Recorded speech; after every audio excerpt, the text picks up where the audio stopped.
Hello बच्चों, बहुत बहुत नमस्कार।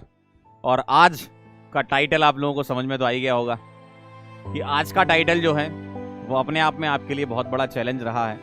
क्लास 11th में जब आप पढ़ रहे थे तो शुरू में आप में बहुत जोश था। स्टार्टिंग के 1-2 महीने तो आपको लग रहा था कि बस अब तो फोड़ देंगे, लेकिन समय के साथ साथ आपकी कंसिस्टेंसी लूज होती गई और आपका 11th खराब हो गया। ऐसा आपको लगता है, जबकि सही मायने में आपका 11th खराब नहीं हुआ है। बस ये है कि आपने उतनी मेहनत नहीं की, अपनी तरफ से उतने एफर्ट नहीं डाले जितने आपको डालने चाहिए थे। लेकिन इसका मतलब ये नहीं है कि आपका 11th पूरा ही खराब हो गया है। इस वीडियो में हम समझेंगे कि अभी आपके पास समय है और आप 12th में पूरी जोर लगा के, पूरा दम लगा के सिलेक्ट हो सकते हो। अभी भी जो भी आपका गोल है आप उसको अचीव कर सकते हो।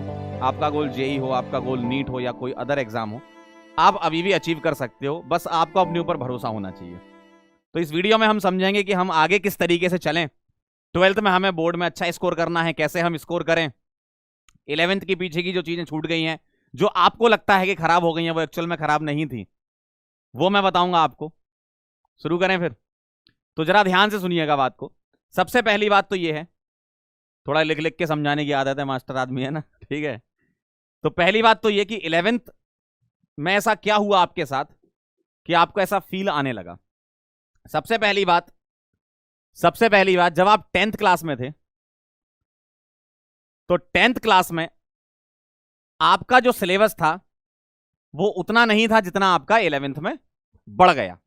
सही बात है, ये आप सभी लोग जानते हैं कि 10वीं क्लास में आपके चैप्टर बहुत छोटे छोटे हुआ करते थे, कम चैप्टर हुआ करते थे।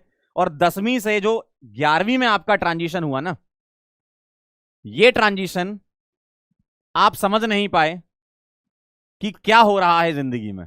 ऐसा होता ना कई बार, आपको खुद लग रहा था कि यार हो तो रहा है, लेकिन ये नहीं समझ आ रहा था कि क्या हो रहा है। 10वीं में कम सिलेबस था, 11वीं में एकदम से सिलेबस में इतना जंप आया और इतनी सारी चीजें हो गई, बहुत भयंकर सिलेबस आपका बढ़ गया। ये बात आप मानते हो? सभी लोग इस बात से एग्री करते होंगे कि हाँ सर, 10वीं क्लास में तो हमारा बहुत कम सिलेबस था, 11वीं में आते ही पता नहीं क्या हो गया, सभी सब्जेक्ट में इतना इतना सिलेबस बढ़ गया।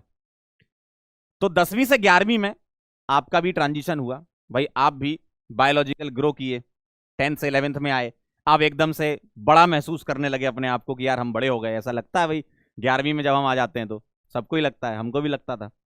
लेकिन जो सिलेबस चेंज हुआ उसकी वजह से हम वो माइंडसेट अपना डेवलप नहीं कर पाए और उस वजह से काफी चीजें हमारी छूट गई। शुरू में बहुत जोश था, लेकिन धीमे धीमे आपकी सारी चीजें छूटती चली गई और एंड में आपको ऐसा लग रहा था कि यार 11th बर्बाद हो गया, जबकि ऐसा नहीं हुआ।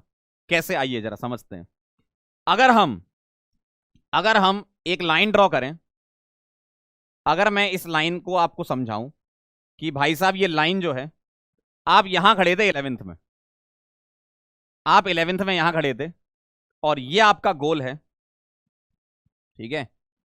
ये आपका एंड पॉइंट है, जिंदगी का एंड नहीं है। अगर हम एक एग्जाम की बात करें, सपोज आप जेई आपका टारगेट हो, आपका टारगेट नीट हो या कोई भी एग्जाम हो, जो भी आपका टारगेट है ना, इवन बोर्ड ही क्यों ना हो, है ना, जो भी आपका टारगेट है, अगर मैं उस जगह पर खड़ा हूं तो आपकी शुरुआत कहां से हुई थी? आप 11th आपने यहां से शुरू करी। और अगर देखा जाए तो दो पोर्शन में कोई भी कॉम्पिटिटिव एग्जाम का सिलेबस डिवाइडेड रहता है। जैसे 11th क्लास की हम बात करें, लगभग 40 से 45%, मैं अपर लिमिट 45% मान लेता हूं, ये 11th की थी। ये टोटली 11th की लिमिट थी आपकी, ये 11th का पूरा परसेंटेज था।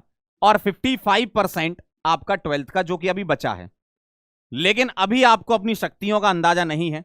जो मैं शक्तियां आपको आपकी याद दिलाने आया हूं कि 55% मत खराब करो। अभी आपका 55% है ना, इसको खराब नहीं करना है। और यहां 45% ऐसा नहीं है कि आपका पूरा ही खराब है। 45% ऐसा नहीं है कि आपका पूरा ही खराब है, ऐसा है क्या? नहीं है ना, कुछ तो आता होगा, कुछ तो पड़ा होगा। चलो सबसे कम मान के 10% चल लो। 10% अगर आपको यहां से आता है, अगर 10% भी यहां से आता है, 12th आपके हाथ में है, 12th आपके हाथ में है, उसको अच्छा करना है। डे 1 से कंसिस्टेंट रहना है। जहां भी आप पढ़ रहे हो, जिस भी बैच में पढ़ रहे हो, जिस भी कोचिंग में पढ़ रहे हो, कहीं भी आप पढ़ रहे हो, आपको 12th पकड़ के रखनी है। अगर आप 12th में भी 11th जैसी हरकतें करोगे तो फिर कोई कुछ नहीं कर सकता तुम्हारे लिए। पढ़ना तुम्हें खुद है, मेहनत तुम्हें खुद करनी है। तो ध्यान रखना, ये 55% हमें नहीं खोना है। अगर आप ऐसा करते हो तो 55% आपका ये हो गया, और अगर मैं ये मान के चलूं कि 10% आपका यहां से, तो 65% आपका आपके हाथ में है, आपका आपके हाथ में है 65%। तो 65% सिलेबस तो आप पकड़ के रखे हुए हो ना भाई। 10% तो आता होगा 11th का, 12वीं का आप स्टार्ट करने जा रहे हो, तो अब झटका लगा है आपको जिंदगी में 11th में, तो अब आप सुधर जाओ और 55% सही करो। 55% आपका सही होना चाहिए। और अगर किसी भी कॉम्पिटेटिव एग्जाम की बात करें ना, 70, 75, 80% सिलेबस तक भी अगर आप करके ले गए ना, तो आप उस जगह खड़े होगे जो आपका लक्ष्य है। आपको लक्ष्य मिल जाएगा आपका।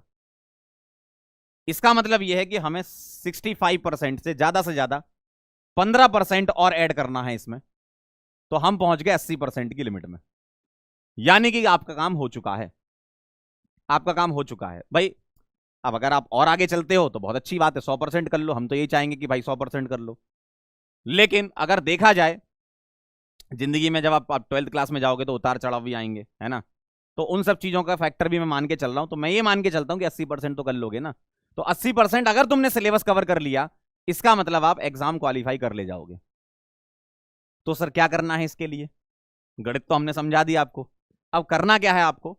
12th क्लास का डे 1 से आपको कंसिस्टेंट रहना है। डे 1 से जितने भी घंटे आप पढ़ते हो उसमें 2 से 3 घंटा ऐड कर लो, एडिशनल 11th का। क्यों? जो पुराने पाप किए हैं उनको धोना भी है भाई। 11th का जो आपका बैकलॉग पड़ा हुआ है उसको कवर भी करना है।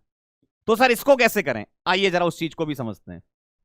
आपकी 6 घंटे की स्टडी जो है वो क्लास 12th की होनी चाहिए। 6 घंटे क्लास 12th की होनी चाहिए। और मैं मिनिमम मान के चलूं कि 2 घंटे आप 11th को दे दो, 2 घंटे आप 11th क्लास को दे दो। 12th आप अच्छे से करते रहो। और अगर 12th आपने अच्छे से कर ली, इसका मतलब 12th के बोर्ड में आपके 90%, 95% बन जाएंगे। अगर आपने अच्छे से एनसीईआरटी फॉलो कर ली तो बन जाएंगे आपके। या आप किसी और स्टेट बोर्ड से हो तो जो स्टेट बोर्ड की बुक्स होती हैं वो भी पढ़ ली तो हो जाएगा काम। बस 12th क्लास में समय खराब मत करना, बोर्ड भी है हमारे और हमें सिलेक्ट भी होना है। 12th में ही सिलेक्ट होना बहुत जरूरी है आपके लिए। क्यों जबरदस्ती 1 साल का ड्रॉप लो? आपके पास समय है ना, आपके पास टाइम है। अभी से सुधर जाओ, अभी से कंसिस्टेंट हो जाओ। टारगेट बना लो कि 12वीं में मुझे सिलेक्ट होना ही होना है। ठीक है? तो क्लास 12th अगर आप 6 घंटे पढ़ रहे हो तो 2 घंटे आपको सिर्फ क्लास 11th को देने हैं। और इन 2 घंटों को कैसे यूज करना है वो देख लेते हैं अपन। आप इन 11th के टॉपिक्स को वन शॉट से रिवाइज कर सकते हो, वन शॉट से आप कवर कर सकते हो। मान लो वन शॉट आपका 6 घंटे या 7 घंटे या 8 घंटे का है सपोज, तो आप उसको पार्ट्स में डिवाइड कर लो 2-2 घंटे के। जैसे 6 घंटे का एक वन शॉट है तो 2-2 घंटे में आप कवर कर लो उसको और रेगुलर पढ़ो। सर कैसे पढ़ें? थोड़ा टाइम टेबल टाइप का आइडिया दे देते तो हम फॉलो कर लेते हैं। यही सोच रहे हो ना? बिल्कुल बता देते हैं। महीने में अगर मैं ऑन एन एवरेज 30 दिन मान के चलता हूं ना, अब ये मत कहना सर कई 31 के होते, कई 28 के होते, 30 मान के चल रहे हैं मैं ना। तो अगर 30 डेज को मैं डिवाइड करूं, 30 डेज को अगर मैं डिवाइड करूं तो 30 डेज के आप स्लॉट बना लो 6-6 दिन वाले। ठीक है? 6-6 दिन वाले आप स्लॉट बना लो। और ये 6 डेज के जो स्लॉट होंगे वो किसके होंगे वो देखेंगे जरा हम।